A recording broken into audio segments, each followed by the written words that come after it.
de suite, on va monter au filet avec Arnaud Caël qui nous a rendu visite pour nous présenter son premier ouvrage, Roger Federer, jusqu'au bout de la nuit. C'est chez Andersen+, on en parle tout de suite dans Juste avant de zapper. Nous qui avons travaillé à ses côtés pendant près de 9 ans, nous savons tous sur ce plateau combien Arnaud est un fan absolu de Roger Federer. Il lui voue une admiration sans borne. On l'a vu, nous ici à la rédaction, crier de joie.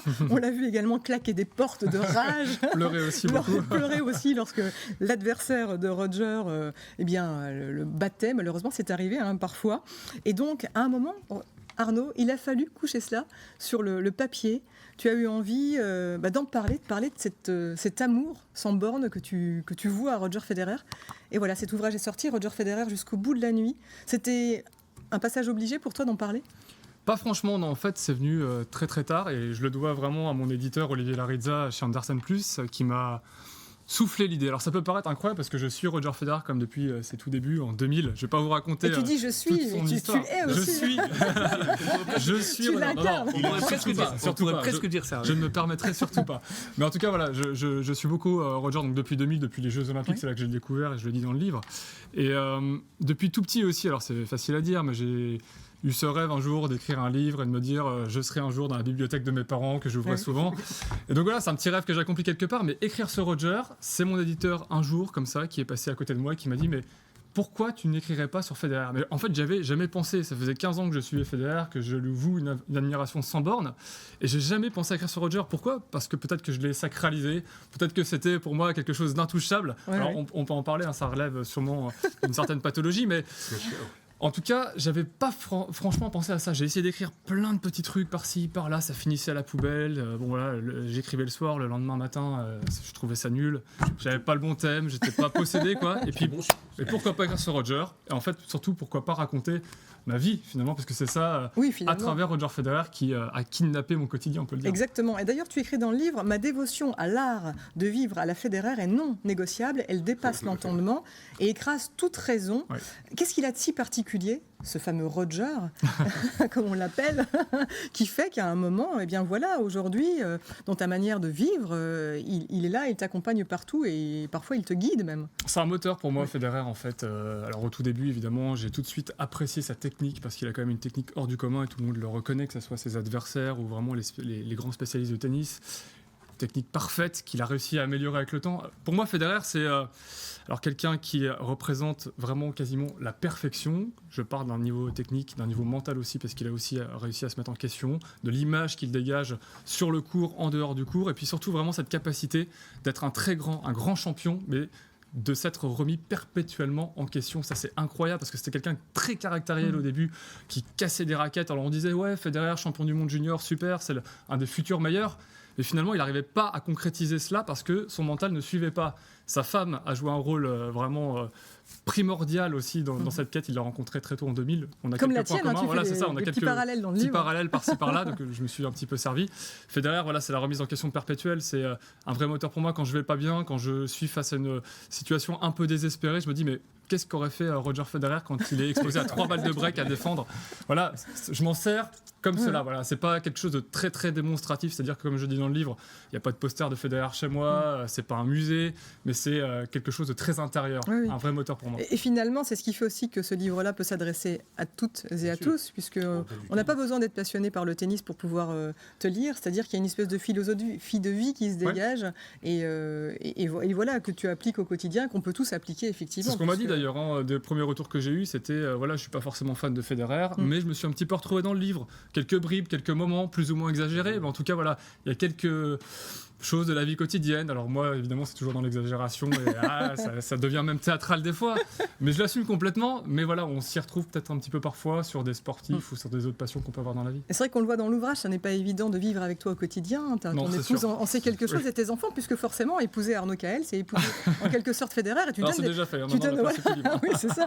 Tu donnes pas mal d'exemples quand même qui ont marqué ta vie au quotidien. Alors, il y a l'anecdote du biberon, ton enfant que tu peux le laisser passer parce que justement il y a un match de Federer, des déclarations qui sont faites aussi. Je veux pas trop spoiler un petit peu dans le livre. Ça, tout est vrai en plus. Hein. C'est à peine exagéré. Alors il y a beaucoup de second degré, évidemment, je me moque beaucoup de moi-même dans ce livre parce que ça reste ridicule, parfois, il faut bien le dire. Et en même temps, j'assume tout, c'est pas très grave, c'est très léger, je voulais que ça reste assez léger. C'est une vraie... on le déguste vraiment, oui. Ouais, c'est ça. Et puis, effectivement, j'ai déjà laissé pleurer ma fille. Je l'avoue ici devant vous, devant la caméra, pendant plus d'une demi-heure, parce que Federer a eu un jeu très très disputé à un moment donné où il fallait qu'il sauve 3 balles de break qui lui permettaient de se qualifier pour la finale d'un grand chelem. Donc voilà, je suis désolé. Elle me pardonnera avec le temps, mais c'est comme ça. Il est au sommet de son Arnaud, il est au sommet de son art là aujourd'hui. Comment il va gérer il va bien à un moment donné s'arrêter. Oui, bien sûr. Comment tu penses qu'il va gérer ça? Il saura gérer ça? C'est sorti quoi. Hein. Ça va être dur. Je pense que ça va être très dur pour lui et pour nous tous d'ailleurs. C'est grand fan. Il a 38 ans aujourd'hui et franchement tout ce qu'on vit avec lui aujourd'hui, les émotions, parce que c'est beaucoup d'émotions. C'est déjà âgé, 38 ans. 38 ans, c'est exceptionnel. C'est un des dinosaures du tennis, de l'histoire du tennis. C'est le plus vieux vainqueur d'un grand chelem. Au-delà de 30 ans, 32 ans, ça devient très difficile parce que non, il y a les petits jeunes de 20-21 ans qui arrivent avec un physique hors norme et en plus en ce moment, voilà, c'est des grands gaillards qui non seulement savent servir, mais en plus sont très très polyvalents, ont une mobilité incroyable. Et Roger justement a réussi à se remettre en question, à travailler encore plus que les autres à chaque fois pour réussir à être au niveau. À 38 ans, il est capable aujourd'hui de battre des jeunes qui sont au port du top 10 et qui ont 21 ans. Vous imaginez quand même 17 ans d'écart. Je parle par exemple du Greg Tsitsipas qui fait partie de la nouvelle génération. Il a réussi à chaque fois, et là on voit la victoire à l'Open d'Australie en 2017, à revenir. Il a été blessé pendant 6 mois. C'était son premier tournoi et il gagne l'Open d'Australie face à Rafael Nadal. Un match extraordinaire, légendaire. Et il est revenu de nulle part. Encore une fois, tout le monde le pensait perdu à ce moment-là. On te souhaite la même carrière au niveau littéraire. Hein. En tout cas, tu l'as commencé un petit peu plus tard que lui pour l'écriture, mais je ne peux pas trop comparer quand même. Hein, c'est sympa. Je résiste pas avant de conclure de lire peut-être un petit extrait aux téléspectateurs. Il s'agit d'un épisode. Alors, c'est la finale de l'Open d'Australie. Il se trouve que tu peux pas y assister, en tout cas regarder le match, parce que tu dois aller avec ton père assister aux mondiaux de cyclocross. Ouais, c'est la finale qu'on vient de voir en plus. Hein. Et en plus, voilà, c'est cette finale-là. Et donc, tu passes ton temps sur ton téléphone. À pas du tout t'occuper de la finale de cyclocross parce que voilà, il y a ce match-là, et tu es complètement désespéré, d'autant plus que tu n'as plus de batterie. Et donc, ça donne cela à un moment. Balle de match. Je crie, je pleure, je vacille. Batterie, 23%. Son attaque du coup droit est sur la ligne. Vidéo, mais c'est Nadal qui la demande. Si ça touche la ligne, c'est l'orgie, c'est l'extase. C'est l'horreur. La liaison vient de lâcher. Je ne sais plus. Je ne sais rien. Je m'agite dans le froid. Je relance. Ça repart. Ça repart. Ça repart. Oui, ça repart. C'est fini. C'est gagné. C'est Federer. C'est fait. C'est fou. Je pleure. Il l'a fait. Je ne réalise pas. Où suis-je? Ah, le cyclocross. Au fait, je parie sur Van Aert pour le titre mondial. Merci papa pour la vie, pour le vélo, pour le téléphone. Batterie 0%. Voilà, c'est lui qui m'a passé le téléphone. C'est pour ça que je le remercie aussi un petit peu pour tout. C'est des phrases très très courtes sur ce chapitre-là, mais je l'ai raconté comme je l'ai vécu. Quoi. Moi, je l'ai vécu comme ça, j'en ai eu les larmes aux yeux en le lisant, et c'est extrêmement émouvant, c'est drôle. Merci. Il faut vraiment le mettre entre toutes les mains. N'ayez pas peur, même si vous n'aimez pas le tennis, de vous le procurer. C'est Arnaud Caël, c'est Roger Federer jusqu'au bout de la nuit. Ma folie n'est pas contagieuse. Ma femme est fan de Nadal, hein, je le précise. Donc voilà. Vous voyez qu'on peut quand même le lire sans problème. Et voilà, on peut se le procurer un peu partout, sur les sites de la Fnac, Amazon, dans les librairies. Et puis c'est donc chez Andersen Plus. Merci beaucoup de nous l'avoir présenté. Et un grand merci à Jean-François Claus, que je souhaitais remercier, qui m'a accompagné tout au long de l'écriture de ce livre et qui a été essentiel pour moi. Et on l'embrasse fort aussi, nous, Jean-François, parce qu'on le connaît bien. On peut toujours se procurer Roger Federer jusqu'au bout de la nuit. Arnaud Caël, combien de temps pour écrire un livre comme celui-ci? Eh bien, c'est difficile à dire parce que finalement j'ai mis quasiment 1 an à l'écrire. C'est petit, hein. J'ai mis 1 an, mais de manière très épisodique. Tu l'écrivais pendant la pause déjeuner chez Mirabel. Voilà. Non, pas du tout.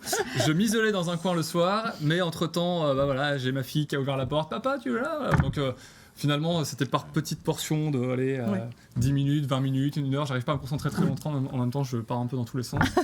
Donc j'ai mis 1 an. Voilà. C'est 18 ans d'amour avec Roger. Il fallait trouver surtout les mots les plus justes, en tout cas que je ressens vraiment. Donc j'ai repris les phrases les unes après les autres, jusqu'à me rendre complètement dingo. Et quand il nous en parlait déjà depuis plusieurs années. Il nous en parlait tout le temps. Oui, non. De quoi, de Roger? Oui, non, mais même de l'idée de faire un livre, ça fait. Ah oui, mais je savais pas que j'allais écrire sur Federer. Que va-t-il se passer si Roger et quand Roger ça va arriver, rendra son tablier? Quand Roger va rendre son tablier, ça sera probablement la saison prochaine. J'avoue que je m'y suis pas encore préparé. Je sais que ça va arriver, ça va être compliqué. La dernière fois, j'ai d'ailleurs relu, parce que c'est l'objet de mon dernier chapitre, les quelques dernières phrases que j'ai écrites, et je me suis mis à pleurer tout seul parce que je me dis, ça y est, dans un an, c'est fini, quoi. Il va falloir trouver un autre joueur, peut-être, mais à mon avis, j'en trouverai pas d'autres. Je pensais que la question, ce serait que va-t-il se passer quand Roger va lire le livre Ça, c'est pas gagné. Oh, il va finir par l'avoir entre les mains, quand même. On sait jamais, oui. En tout cas, il regarde Mirabel régulièrement. Je sais qu'il est fan de Mirabel TV, mais il préfère Roger à moi, donc c'est comme ça. Je vais en parler. Le même prénom. Je crois aussi qu'il y en a un nouveau, enfin en tout cas il y a un exemplaire, bon c'est pas du tout la bonne phrase, Merci Alice. plus je mets des mots, plus je réussis pas à faire ma phrase. Un nouvel ouvrage bientôt, dans un autre registre, dans cette collection peut-être, c'est un secret, il faut pas le dire.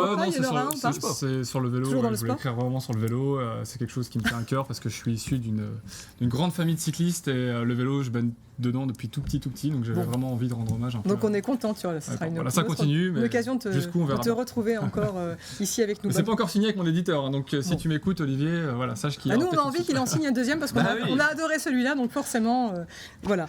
C'est la fête des mères, effectivement, donc Roger Federer jusqu'au bout de la nuit, Arnaud Caël, c'est chez Andersen+, et bientôt la fête des pères aussi. Et puis de toute façon on n'a pas besoin d'une fête pour l'acheter, c'est juste bien, donc on l'achète. Dépêchez-vous, allez le commander sur Amazon, Fnac et partout.